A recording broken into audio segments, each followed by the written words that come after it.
forever. NBA now and forever.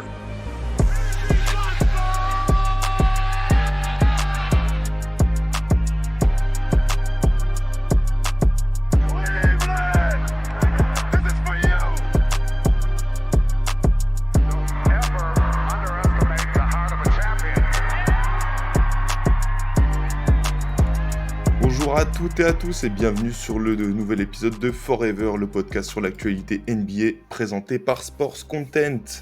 Bon, voilà, Quentin pour vous servir, hein, toujours à l'animation depuis quelques mois maintenant. Et pour introduire mes deux compères, pas trop d'inspiration cette semaine, je vais pas mentir. Voilà, parce que Damas, c'est compliqué de l'introduire, hein, il est là tout le temps, donc j'ai plus de vannes à trouver. Et on retrouve aussi Mapenda pour le deuxième épisode avec moi, du coup, quatrième ou cinquième de la saison pour Mapenda, record all-time. Donc voilà mes deux compères. Vous allez bien, les gars ? Ça va et toi ? Ça va, à fond encore dans les playoffs. Et un petit message encore une fois à Vladimir, que bien entendu, je BAISE. Je suis là plus que toi. Forever toujours présent, de bons playoffs, de sacrés connards qu'on est en train de voir aussi. Ah là là. Mais ouais, on est au top, Forever toujours là.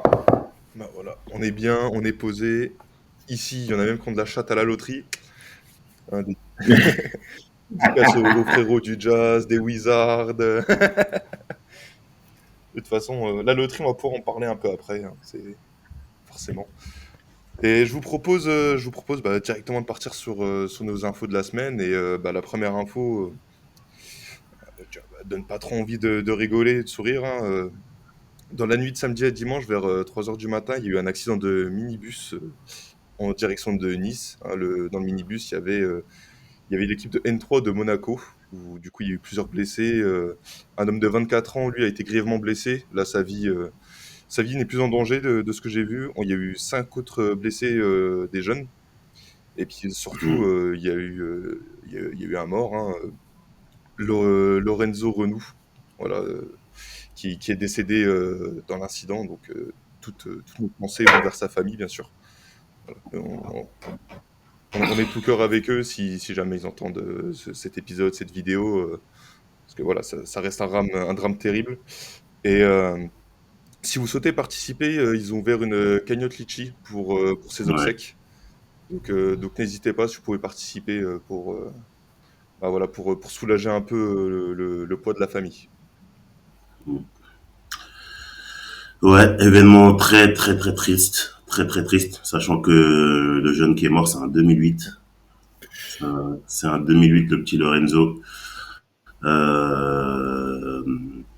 Enfin, que je connais pas directement, mais je connais le préparateur physique, un des préparateurs physiques de l'AS Monaco, Dimitri, un ami en commun à moi et à Raphaël d'ailleurs, à qui d'ailleurs on passe aussi, on passe beaucoup de force et beaucoup de courage dans cette épreuve.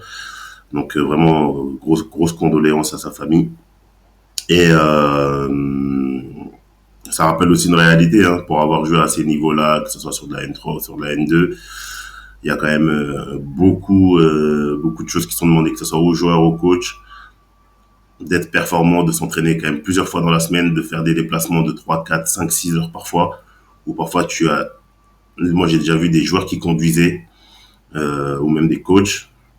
Quand tu joues à un certain niveau, je trouve quand même que ça commence à devenir compliqué. Et sachant que ces personnes-là doivent conjuguer cette activité-là, qui reste quand même à un niveau semi-pro, à une vie professionnelle ou familiale à côté. Donc ça engendre de la fatigue, pas concentré en fin de semaine quand tu enchaînes, 35 heures, 45 heures de boulot, 10, 12 heures d'entraînement et puis aller jouer un match. Bon là, ils étaient pas très loin, mais voilà quoi. Ça rappelle quand même une certaine réalité dans le basket, dans les antichambres, dans les niveaux un peu inférieurs.